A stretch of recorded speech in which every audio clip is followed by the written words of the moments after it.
Hai guys, balik lagi di channel kita. Jadi kali ini kita akan lanjut nih tentang topik kemarin buat insecurity.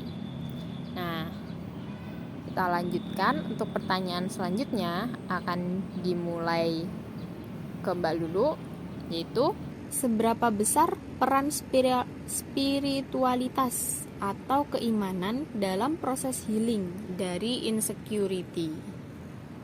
Oke, menurutku spiritual itu maknanya lumayan dalam ya.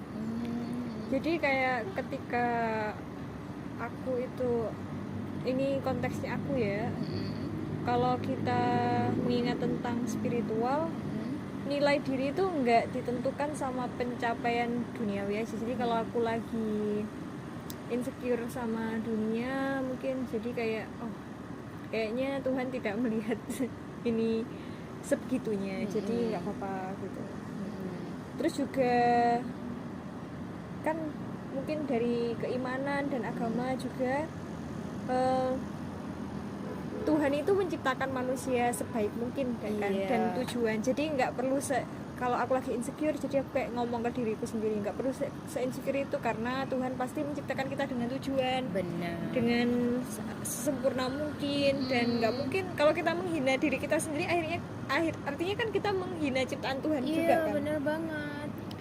Dan itu mungkin cukup memberikan kedamaian batin ya, dan tidak tergantung pada validasi dari luar. Jadi kayak walaupun kadang dari luar ada yang mungkin orang-orang yang ngatain seperti yang dibicarain tadi, itu bisa dibalikan lagi, oh Tuhan itu menciptakan kita sempurna, semua itu ada alasannya dan lain-lain.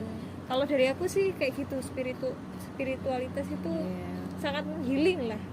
Atau mungkin ketika kita mendapatkan cobaan yang membuat kita insecure, kita juga tahu kalau di titik itu Tuhan itu ngasih yang terbaik kok buat kita. Jadi nggak perlu sedih itu atau gimana. Dan kita selalu punya Tuhan yang selalu menerima kita apapun keadaan kita. Bahkan di titik terendah kita, seberdosa apapun kita, Tuhan pasti menerima kita. Kalau dari aku, spiritual sangat membantu sih di situ. Kalau dari menurut sendiri gimana?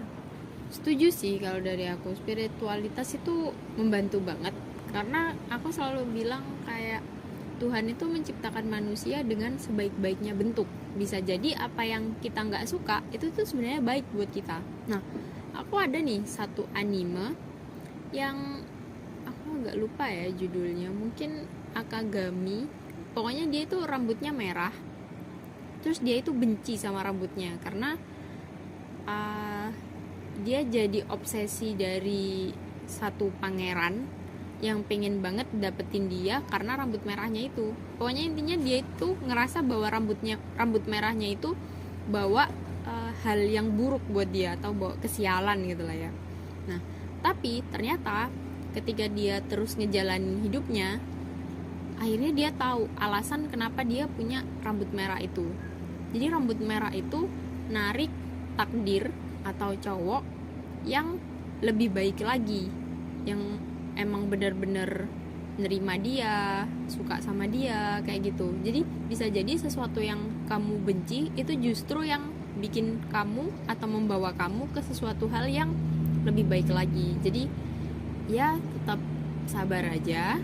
Mungkin gak semudah apa yang diomongin ya, tapi ya balik lagi, sabar, terima, dan percaya kalau itu tuh yang terbaik. Karena Tuhan itu pasti ingin yang terbaik untuk semua hamba-hambanya.